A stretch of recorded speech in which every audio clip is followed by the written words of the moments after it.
Kenapa mereka mau tinggal di Bali? Kenapa mereka mau tinggal di sini? Because this is the best. Kita punya segalanya yang mereka nggak punya. Dan kalau bukan kita yang mempertahankan, siapa lagi?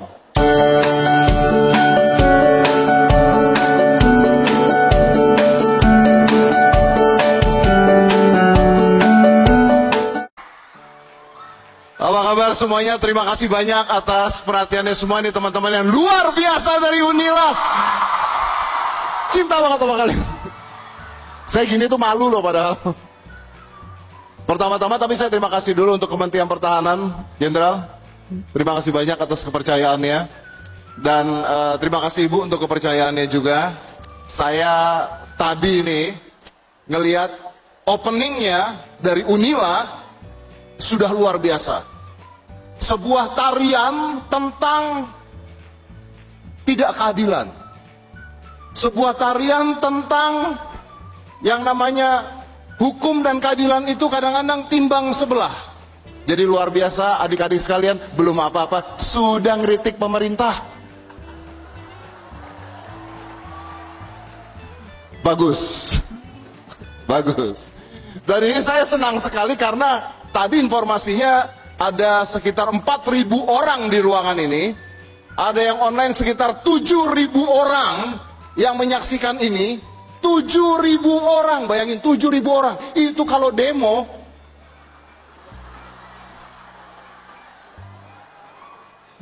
Itu kalau demo di Korea Selatan bisa kudeta negara.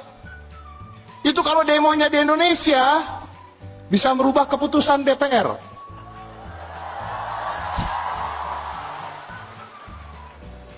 Itu kalau demonya di Korea Utara, mati Anda semua.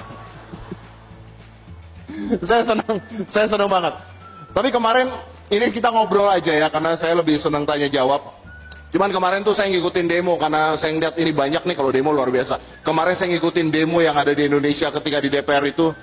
Saya pikir-pikir kalau ada 4.000 yang demo kemarin di Indonesia itu kira-kira yang beneran demo sekitar 2.000 lah. 2.000 lah yang demo beneran. Yang 1.000-nya FOMO, yang 1.000-nya nunggu nasi kotak. Itu kalau di Indonesia. Tapi untungnya negara kita ini masih demokrasi. Tadi saya bilang kalau di Korea Utara habis kalian. Di sini di Indonesia kalau demo enak.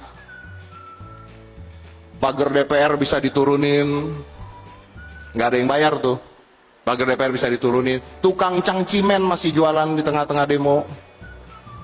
Tukang Indomie masih jualan. Indonesia itu orangnya luar biasa, nekat-nekat berani mati. Cuman di Indonesia. Saya tekankan sekali lagi adik-adik. Cuman di Indonesia masyarakatnya berani mati. Saya punya bukti. Pernah ingat kejadian bom Sarinah nggak? Oke. Kejadian bom Sarinah. Ketika bomnya meledak. Polisinya tembak-tembakan di sana sama teroris. Ibu-ibu selfie di tengah-tengah. Ya nggak? Tukang kerak telur masih jualan. Bomnya di belakang. Nggak ada yang lari loh. Nggak ada yang lari loh. Itu artinya rakyat Indonesia itu berani mati. Atau bodoh. Gue benci banget tuh ya. Ini beneran Jenderal. Ada ibu-ibu selfie. Ini lagi tembak-tembakan. Ibu-ibu begini. Tuh ada yang tembak-tembakan katanya. Tapi semuanya, saya senang sekali ada di sini. Terima kasih buat semuanya. Saya happy banget bisa menemui kalian semua karena ini mimpi saya juga, tugas saya juga. Saya kemarin tidur jam 3 pagi karena ada meeting. Saya bangun jam 6 pagi. Saya flight langsung ke Lampung menemui kalian semua. Tidak dibayar. Kan bela negara Bu, bela negara, bela negara. Bapak jangan tepuk tangan Pak. Bapak jangan tepuk tangan. Tidak dibayar, tapi saya rela dan saya happy, senang melakukan ini. Jadi kalau sampai ada berita saya tipes, tolong kalian patungan. Tolong kalian patungan. Nah pertanyaannya adalah, waktu saya diundang ke sini dari Kementerian Pertahanan, saya tanya, ini kita mau bahas apa? Kita mau bahas apa? Lalu jawabannya adalah kita mau bahas tentang bela negara dan Indonesia Emas. Ini masalahnya Bu, ini tugas berat. Ini tugas berat. Karena adik-adik semua di sini adalah Gen Z. Gen Z itu adalah generasi yang nggak butuh dijelasin Bu. Gen Z itu generasi yang nggak butuh diterangkan, butuhnya dimengerti.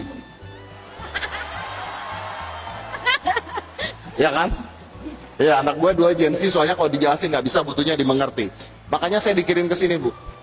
Tapi karena konteksnya bela negara di Indonesia Mas, kita tahu bahwa Gen Z kalian ini, adik-adik ini adalah generasi paling pintar sepanjang masa. Paling pintar. Paling pintar. Hidup. Dan paling susah nyari kerjaan. Oh, ini menurut fakta, menurut teori Bu ya. Makanya hari ini saya pengen ngobrol dan saya tidak punya PowerPoint. Biasanya kalau seminar tuh harus pakai PowerPoint, saya nggak punya PowerPoint, mohon maaf semuanya karena nggak keburu. Karena kemarin saya bangun tidurnya kelamaan, kepagian, jadi saya tidak menyiapkan PowerPoint. Tapi menurut saya kalau ada orang seminar pakai PowerPoint, biasanya karena mereka nggak punya power dan nggak punya poin. Jadi kita ngobrol aja gitu ya, kita ngobrol lagi. Oke, bela negara. Ini teman-teman semuanya dari Gen Z. Gen Z ini paling pintar, tapi juga generasi yang katanya paling stres sepanjang masa. Katanya, bukan saya ngomong, ibu yang ngomong tadi bisikin saya, ibu yang ngomong. Jakarta, kita lihat dulu Jakarta, ibu kota negara kita saat ini, nanti pindah ke IKN, sekarang masih Jakarta. Jakarta, kalau Anda Google, Jakarta adalah kota paling stres nomor 10 di dunia. Jakarta. Jadi Indonesia harus bangga. Kita urutan ke-10. Paling stres. Jakarta. Menurut Kemenristek. Oke? Menurut Kemenristek, Indonesia 55% masyarakatnya stres. Menurut Kemenristek. Mungkin pada saat lagi riset, beliau juga lagi stres. Mungkin. 55% masyarakatnya stres. 45%-nya lagi mikir. Gua stres nggak ya? Gitu. Itu menurut penelitian Kemenristek, bukan saya yang ngomong. Jadi, kalau kita mau bicara bela negara, ini agak sulit nih. Karena di Indonesia banyak orang-orang stres. Termasuk Gen Z, termasuk kita, termasuk semuanya banyak stres. Contoh, saya kasih contoh nih Bu, ini paling menarik. Dari jenderal-jenderal di Kemhan, jadi awal tugas saya ketika saya diangkat oleh Pak Prabowo, tugas awal saya adalah sosialisasi Komcat, komponen cadangan. Jadi kalau Anda nggak tahu komponen cadangan itu, mungkin kalau saya salah, Bapak-Bapak boleh membenarkan saya atau koreksi saya. Jadi jumlah tentara kita tuh kurang. Tentara kita sekitar 400.000 ya Pak ya? Sekitar 400.000. Jumlah tentara kita kurang. Rakyat kita berapa ratus juta. Jadi kalau ada perang, amit-amit kalau ada perang, habis kita. Makanya dibutuhkan Komcat. Tapi Pak, sekarang saya bahagia Pak. Saya bahagia karena sekarang banyak ormas Pak. Bener Pak, ini banyak yang nggak tahu nih, saya kasih tahu ya Pak. Ini curhatan saya buat Kemhan. Sekarang banyak ormas Pak. Jadi kalau negara mau nyerang Indonesia Pak, dia kan pakai drone tuh Pak. Set, dia lihat jumlah tentara, jumlah polisi berapa nih. Dia lihat set. Wih, ternyata banyak Pak, jutaan Pak. Soalnya ormas-ormas sekarang bajunya tentara Pak. Jadi mereka bingung. Jadi ada gunanya ormas Pak, ternyata di Indonesia. Selain ngurus tambang. Oke. Nah pada saat saya sosialisasi tentang Komcat, itu banyak sekali pertanyaan ke Instagram gua. Dan kelihatan usianya. Baby boomers. Saya bukan baby boomers Bu. Ibu baby boomers. Beneran Bu, umur berapa Bu? 47? Belum, Ibu Gen X. Belum. Jangan ngaku tua Bu, belum. Anda belum setua itu. Baby boomers ketika ada Komcat, banyak yang DM ke gua, nanyanya begini. Saya boleh ikut nggak? Banyak banget baby boomers. Saya jawab, ketuaan. Itu baby boomers. Oke? Gen X, kayak ibu-ibu ini. Ketika saya sosialisasi Komcat, pertanyaannya ke DM saya adalah, kapan kita perang? Kapan kita perang? Itu game X. Kayaknya udah gak betah banget pengen perang. Saya blok. Milenial yang nanya ke saya, Om, Komcat nih kayak healing kan? Healing loh bro. Kayak healing. Saya blok. Yang paling lucu, banyak Gen Z yang pasti bukan dari Unila. Banyak Gen Z yang DM ke saya, pertanyaannya, ayo Jenderal, pertanyaannya apa kira-kira Gen Z yang DM ke saya? Tahu nggak? Hah? Dibayar nggak? Bukan. Bukan Jenderal. Pertanyaannya, habis latihan, senjata boleh bawa pulang nggak? Gue mikir, kita ngajarin jadi tentara apa jadi begal nih orang-orang nih. Senjata boleh bawa pulang apa enggak? Itu pertanyaan paling banyak. Saya bingung jawabnya. Senjata boleh bawa pulang enggak? Tapi ternyata karakternya beda-beda. Jadi artinya bela negara itu harus dimulai dari mental kita dulu. Mental kita dulu. Setiap generasi beda mentalnya. Setiap generasi beda cara bela negaranya. Kalian adalah generasi yang paling pintar pada masanya. Beda bela negaranya. Lewat handphone kalian, lewat media kalian, kalian bela negara. Bisa bela negara. Nggak perlu angkat senjata, nggak perlu angkat bambu runcing, nggak perlu pakai ilmu kebal. Ya memang nggak ada ilmu kebal, tapi maksudnya nggak perlu. Idenya kita harus kuat. Saya pernah bilang nih, jadi manusia itu harus kuat. Ini saya pernah ngobrol dengan Ibu Menteri Menteri Luar Negeri. Saya pernah bilang, Bu, kalau menurut saya, jadi manusia itu harus punya kemampuan untuk menyakiti, melawan, membunuh. Dia stres begitu, saya bilang gitu. Loh, nggak bisa dong mas. Enggak Bu, jadi manusia harus punya kemampuan itu. Tapi harus punya kontrol sistem. Artinya, jadi manusia itu harus kuat, tapi harus punya kontrol sistem. Kenapa? Kenapa? Karena begini, ada pepatah mengatakan, better to be a warrior in the garden than a gardener in the war zone. Lebih baik jadi orang gila, yang bisa berantem, bisa heboh, bisa membela negaranya, lagi bertani dibandingkan petani dalam keadaan perang. Intinya adalah self control, dan itu yang paling susah. Self control itu yang paling susah. Jadi tadi saya bilang bahwa konteksnya bela negara itu adalah harus di diri kita sendiri. Nah, Gen Z ini menarik Bu. Kalau di zaman ibu kalau di zaman ibu pergi ke pasar beli belanjaan, paling nanyanya harga ayam berapa gitu kan? Bener ya Bu ya? Pernah belanja di pasar Bu? Pernah? Pernah Bu? Mic-nya dipakai Bu? Ya masih. Pernah belanja ke pasar? Belanja ke pasar. Belanja pasar. Kalau di pasar ditanyanya apa Bu? Apa? Ibu nanyanya apa? Ini harga berapa gitu? Ini berarti kelihatan tua. Kelihatan tua. Kalau anak muda nggak nanya gitu Bu. Oh, nanyanya apa tuh? Harga outfit lu berapa? Itu kalau anak muda Bu. Beda pertanyaannya. Yang ditanya harga outfit, bukan harga ayam. Itu yang ditanya. Nah, Gen Z, teman-teman semua, karena saya punya anak 2, itu juga generasi yang paling overthinking. Jadi ini sebenarnya bagus buat kalian. Overthinking sama healing. Meditasi. Self healing, meditasi. Ini saya kasih tahu nih ya. Jenderal-jenderal di sini, tentara-tentara di sini, yang usianya udah begini, bapak polisi di sini, pernah healing nggak Pak? Nggak pernah. Nggak punya waktu buat healing. Nggak pernah.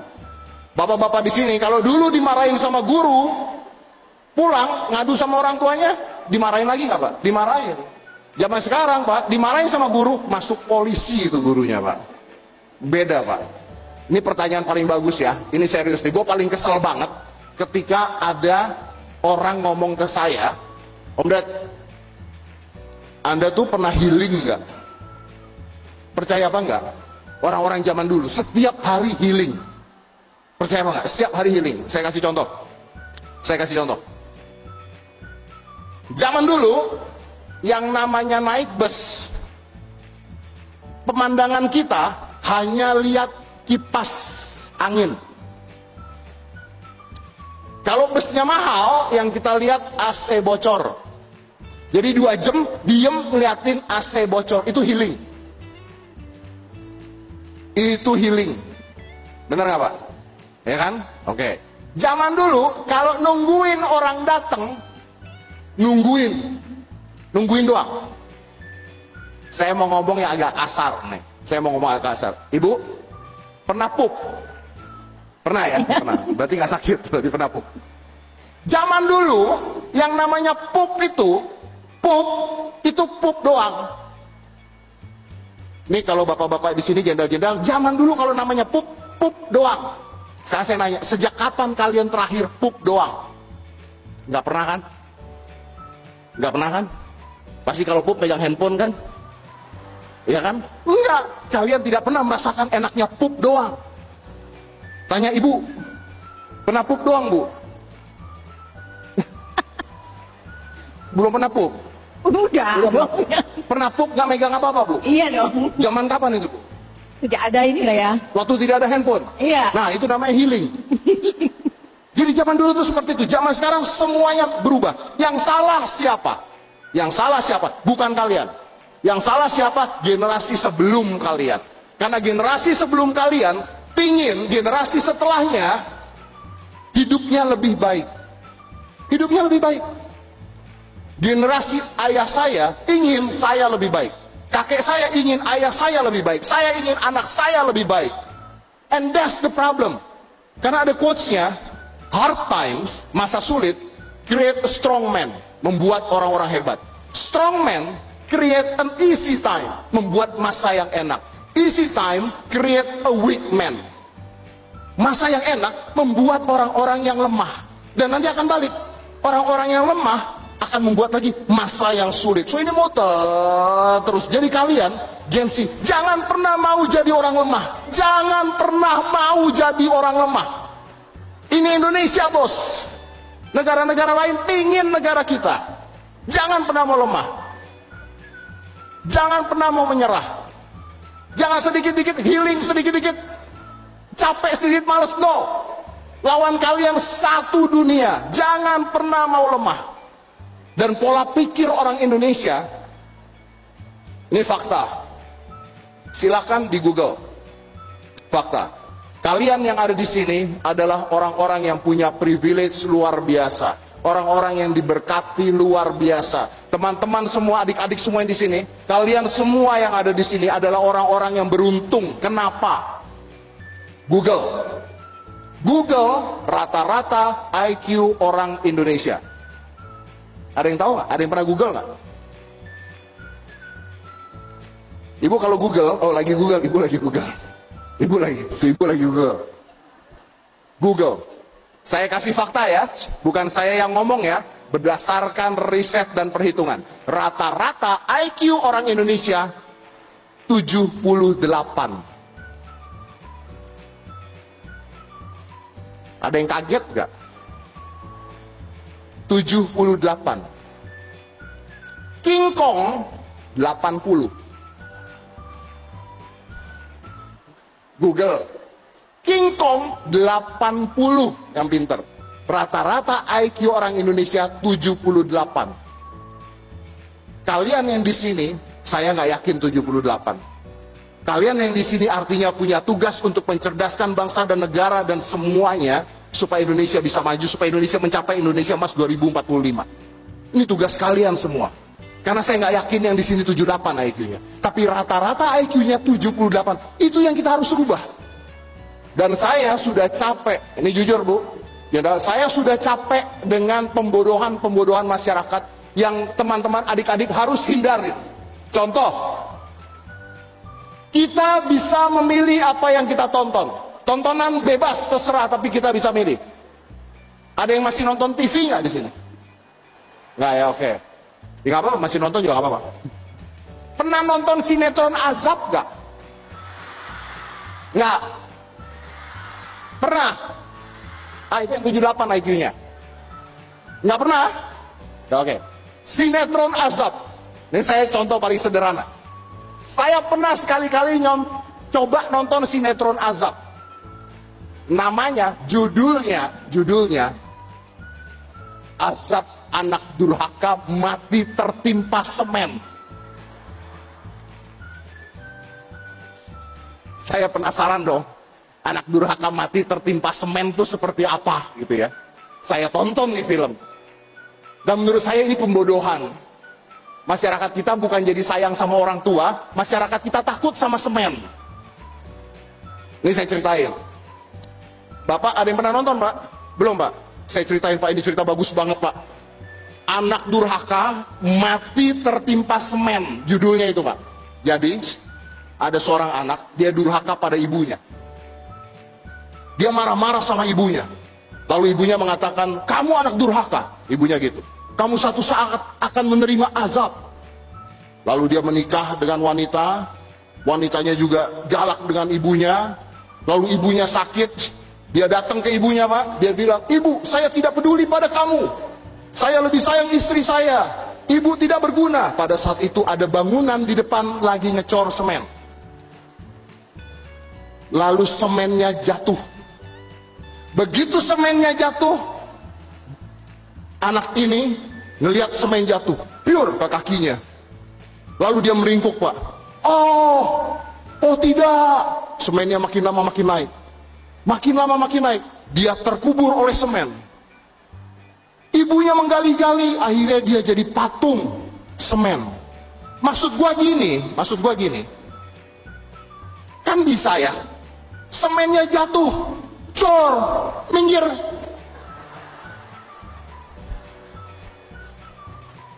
Kan belum kering kan? Minggir. Gampang kan? Enggak, dia diam, teriak-teriak, maaf ibu, sampai satu badan. Sampai satu badan kena semen. Saya ngeliat begitu saya tonton, ini bukan azab, ini goblok. Itu contoh, Pak, ini beneran saya tonton, Pak. Saya sampai mikir, kenapa lu nggak minggir? Saya 2 hari, Pak, kepikiran mas itu nggak minggir dari semen, Mas. 2 hari loh kepikiran. Ada ceritanya orang kaya kuburannya sempit. Ada ceritanya, pokoknya aneh-aneh deh. Itu TV. Kalau kita pilih tontonan yang salah, kita jadi bodoh. Kalau kita pilih tontonan yang salah, otak kita jadi nggak bener. Kalau kita pilih tontonan yang salah, ya ini generasi kita yang dirusak. Contoh, sosial media. Anda mau pakai sosial media buat apa nih? Tontonan, tuntunan, mencerdaskan bangsa, mencerdaskan negara, mencerdaskan teman-teman adik-adik yang lain. Saya punya contoh paling sederhana. Bela negara paling sederhana itu adalah kalian harus tahu diri kalian dulu. Bela negara itu kalian harus tahu kemampuan kalian sebenarnya. Saya paling benci ketika anak-anak Gen Z stres gara-gara lihat sosial media. Kenapa? Saya kasih tahu kenapa. Teman-teman dengerin saya ya.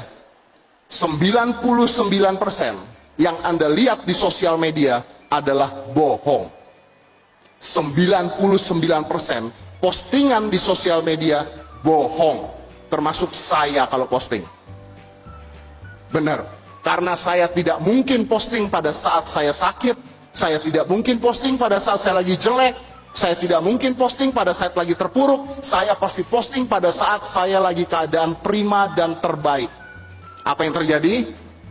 Masyarakat yang lihat, teman-teman yang lihat, membandingkan hidup dia dengan hidup orang lain yang terlihat selalu bahagia. Dan ini riset psikologi.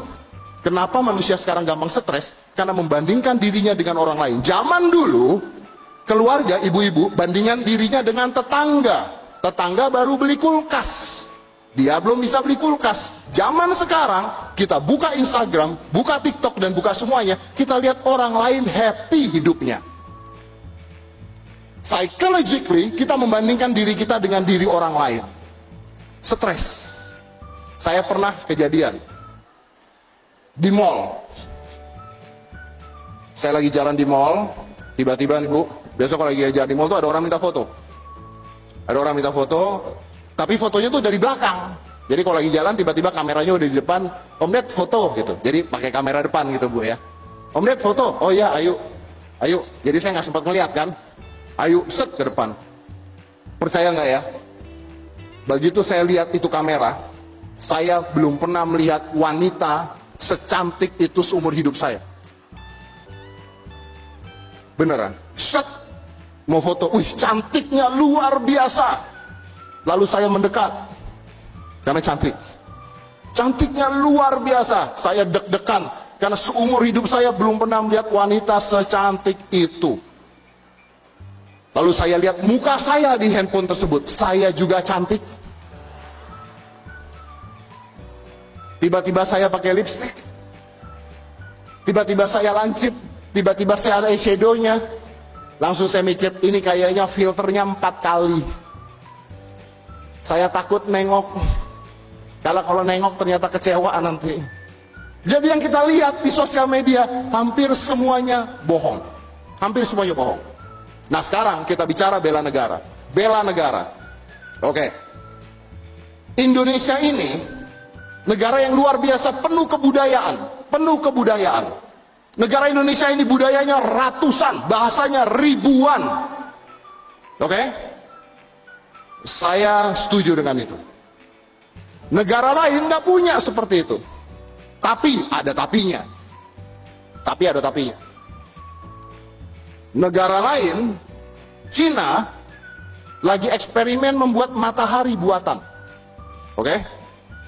Nih adik-adik yang ada di sini kan Anda orang-orang pintar ya, yang luar biasa ya. Indonesia masih pakai Mbak Rara buat pawang hujan. Terakhir kali udah diusir sih, masih. Di luar negeri, kalau camping api unggun,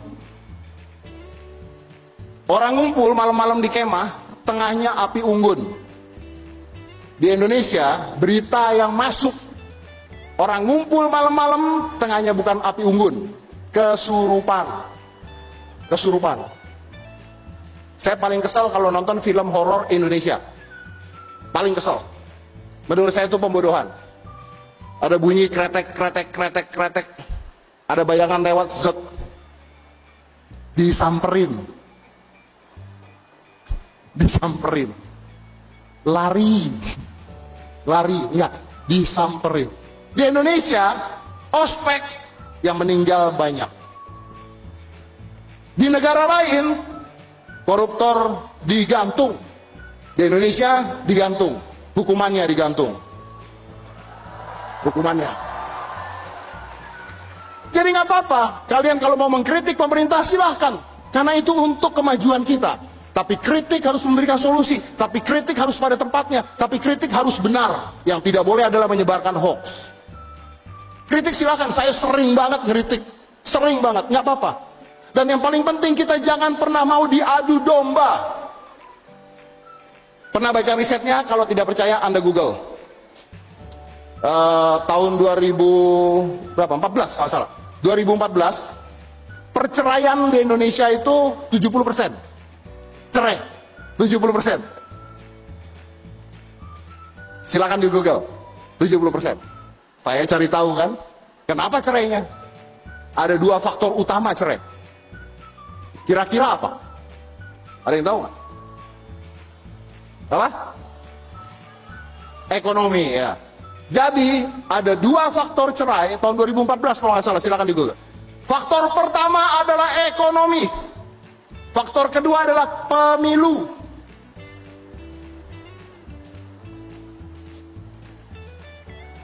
Yang suaminya milih Pak Jokowi, istrinya milih Pak Prabowo. Berantem. Terus mereka cerai. Dan ini banyak, termasuk tetangga saya di kanan. Cerai karena pemilu. Satunya milih Prabowo, satunya milih Jokowi. Mereka ribut, mereka cerai. Sudah cerai, Pak Jokowi dan Prabowo bergabung. Mampus. Merekanya tetap cerai. Anda bayangkan, diadu domba. Diadu domba. Masyarakat kita Indonesia itu dari zaman dulu kerjanya diadu domba sama negara lain. Masyarakat kita gampang diadu domba. Pakai politik gampang diadu domba. Pakai hoax gampang diadu domba. Pakai agama, gampang diadu domba. Pakai agama. Soekarno dulu pernah bilang, perjuangan saya lebih mudah dibandingkan perjuangan kalian semua karena saya melawan penjajah. Namun perjuangan kalian akan lebih sulit karena perjuangan kalian akan melawan bangsa sendiri. Negara lain sudah ke Mars, kita ngeributin agama. Nih ya, kalau Anda cari di Google, cari lagi, omongan saya semuanya fakta. Makanya saya berani ngomong. Kalau Anda cari di Google, nama artis, tulis nama artis siapa saja. Buka handphone, tulis nama artis siapa saja. Search engine pertama adalah agama. Ya nggak? Agama. Misalnya ada tulis Deddy Corbuzier, keluarnya banyak tuh. Yang paling awal agamanya apa? Kalau saya bingung karena mualaf, jadi mereka bingung nyarinya. Jadi Anda bayangkan, hal-hal kecil bisa menjadi pemecah belah bangsa. Lu bayangin nggak? Kalau agama untuk memecah belah bangsa, nggak usahlah kita bicara keributan. Ada orang kecelakaan. Ada orang kecelakaan di depan kita. Apa yang harusnya kita lakukan? Kita tolong. Tapi kalau agama dijadikan masalah, diadu domba di Indonesia, ini kecelakaan nih. Jebret, jatuh dari motor, biar. Kita lihat di sampingnya, set. Pak, kecelakaan. Iya Pak, aduh sakit kaki. Oh, mau dibantu. Sebelum dibantu ditanya, bentar agamanya apa Pak? Ini udah kesakitan. Agamanya apa Pak? Terus jawab, Muslim, Islam. Oh Islam, ya. NU atau Muhammadiyah Pak? Ini udah mau mati ini. NU. Oh iya NU ya. Bentar, PKB apa PKS Pak? PKB. Oh PKB. Prabowo apa Anies kemarin Pak? Mati orangnya. Makanya saya berpatokan pada satu kata-kata pahlawan kita yang pernah hidup di zaman yang luar biasa, Raden Ajeng Kartini. Raden Ajeng Kartini pernah mengatakan, agama, bukan kata-kata saya, ini kata-kata Raden Ajeng Kartini, agama menjauhkan kita dari dosa. Agama menjauhkan kita dari dosa. Tapi berapa banyak dosa yang kita lakukan atas nama agama. Itu kata Raden Ajeng Kartini. Dan memecah belah negara kita tuh gampang banget karena kita punya suku yang banyak, agama yang banyak, bahasa yang banyak. Jadi gampang memecah belah bangsa kita, gampang. Kalau begini caranya, kalian dan kita nggak akan pernah mencapai Indonesia Emas 2045. Cuman satu, kesadaran bahwa Indonesia itu satu.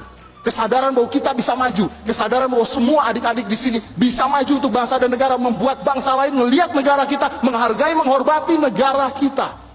Cuman satu. Dan ini saya ajarin ke anak-anak saya. Ini yang gue ajarin ke anak-anak gue. Aska pernah pulang marah-marah dari sekolah karena ada gurunya yang bule. Pada saat bendera dikibarkan nyanyi Indonesia Raya, gurunya tidak hormat, dia marah. Ini yang marah anak saya. Disamperin guru bulenya, dibilang, you are in my country, respect my country. Respect my country. Ini Indonesia. Kalau kalian pendatang, hargai Indonesia. Bangga terhadap Indonesia. Jangan mau diadu domba. Bangga terhadap Indonesia. Memang susah. Saya tahu, memang susah. Karena masih banyak kekurangan. Tapi kekurangan ini nggak akan pernah bisa diselesaikan oleh generasi saya, oleh generasi bapak-bapak ini, oleh generasi ibu ini, nggak. Kekurangan ini kita usahakan untuk menjadi lebih baik. Dan akhirnya tugasnya ada di teman-teman kalian, tugasnya ada di kalian semua. Memang susah. Karena budaya kita pun memang susah, harus diperbaiki. Kalian tahu K-pop? Oke, berapa di sini pecinta K-pop? Banyak? Oke, banyak. Anggap aja banyak. K-pop, dananya adalah dana IMF. Dana K-pop di Korea Selatan adalah dana IMF. Ada yang tahu nggak? Artinya didanai oleh IMF, oleh Korea Selatan untuk masuk ke seluruh mancanegara, membuat orang-orang mencintai K-pop, membuat Korea Selatan namanya jadi besar. Jadi ketika kalian mencintai K-pop nggak ada masalah, tapi itu adalah propaganda yang dibuat oleh Korea Selatan. Salah nggak mereka lakuin itu? Nggak salah, but it works. Akhirnya kita lupa tentang budaya kita. Makanya saya selalu ngomong, saya sering sekali ngomong dengan Menteri Kebudayaan, ayo dong budaya kita mau diapain? Nah ternyata tugasnya ada di kita di generasi setelah ini. Ayo dong kita mau ngapain? Masa kita kalah sama K-pop? Oh iya, ada satu lagi ya buat pencinta K-pop. Pak, ini ada bahaya Pak. Karena ada yang jatuh dari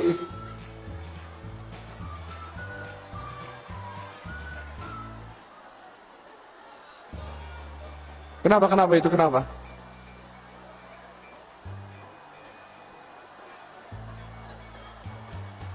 Aman? Kenapa jatuh?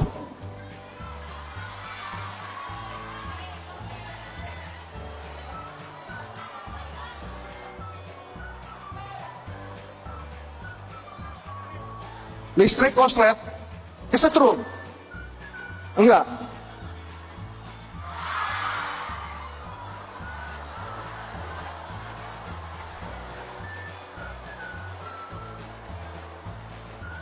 Ada apinya.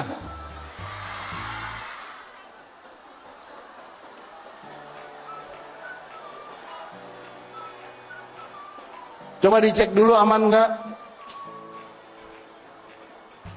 Tapi kalau ada teman-teman yang kebal mungkin bisa diam di sana.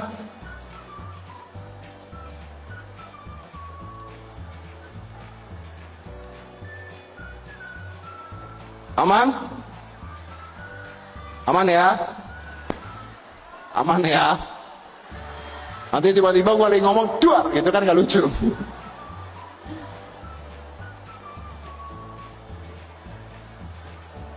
Aman?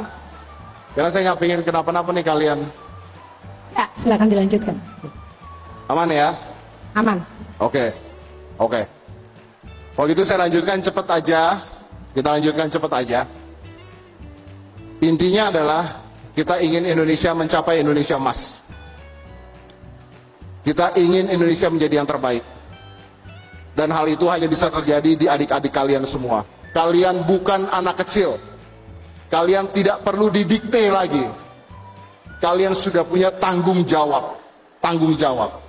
Karena 10% hidup itu terjadi pada kalian dan 90% gimana kita reaksi terhadap hal tersebut. Jadi saya nggak perlu ngajarin apa-apa lagi karena itu adalah tanggung jawab kita semua. Jangan pernah mau menjadi generasi yang lembek. Jangan pernah mau jadi generasi stroberi. Jangan pernah mau generasi yang gampang menyerah. Jangan pernah mau. Kita harus menunjukkan generasi Indonesia ke depannya adalah generasi yang luar biasa. Bukan yang mengecewakan negara kita sendiri. Tapi juga negara yang luar biasa yang bisa dihargai oleh negara-negara lain. Saya sebutkan sekali lagi. Hard times create strong men. Strong men creates good times. Good times create weak men. Weak men create hard times. Saat ini kita sedang berada di masa yang menyenangkan. Jangan sampai endingnya menjadikan generasi yang lembek dan yang mudah menyerah. Karena jujur saja, bela negara bisa dilakukan oleh siapapun, dengan cara apapun, dengan kemampuan apapun bisa dilakukan. Mungkin nanti kita lebih tanya jawab. Tapi bela negara tidak akan dimulai kalau tidak mau dimulai. Jadi tugasnya memang ada di kita. Saya cuma ingin tahu satu hal. Kalian tuh bangga gak sih jadi bangsa, jadi rakyat Indonesia? Itu aja. Karena jujur, sebelum saya tutup, saya sudah keliling dunia. Saya sudah pernah ke negara manapun. Dan setiap kali saya ke negara manapun, yang saya kangenin cuma pulang makan nasi padang. Benar. Yang saya kangenin cuma pulang makan sambal. Yang saya kangenin makan warteg. Yang saya kangenin adalah di Indonesia kalau nggak hujan panas, nggak ada kedinginan beku, nggak ada panas yang terlalu panas. Yang saya kangenin adalah saya ada di negara yang punya bermacam-macam agama, bermacam-macam suku ras, tapi temenan semua. Saya sudah bermacam-macam negara saya kunjungi. Saya sebutkan satu hal, kalau Anda tidak percaya silahkan buktikan. Saya sudah pergi ke mancanegara. Kalau untuk liburan sehari, 2 hari, seminggu saya happy. Tapi ketika saya stay di sana begitu lama, percaya kata-kata saya. Buktikan sendiri kalau Anda tidak percaya. Saya sudah ke berbagai macam negara. Tidak ada negara dimanapun sebaik negara kita. Tidak ada. Tidak ada. Kalau kalian nggak percaya, silakan tinggal. Anda mau di Singapura, tinggal sebulan di Singapura. Anda mau ke Amerika, tinggal sebulan di Amerika. Kenapa orang-orang bule pengen di Indonesia? Kenapa mereka mau tinggal di Bali? Kenapa mereka mau tinggal di sini? Because this is the best. Kita punya segalanya yang mereka nggak punya. Dan kalau bukan kita yang mempertahankan, siapa lagi? Salam bela negara.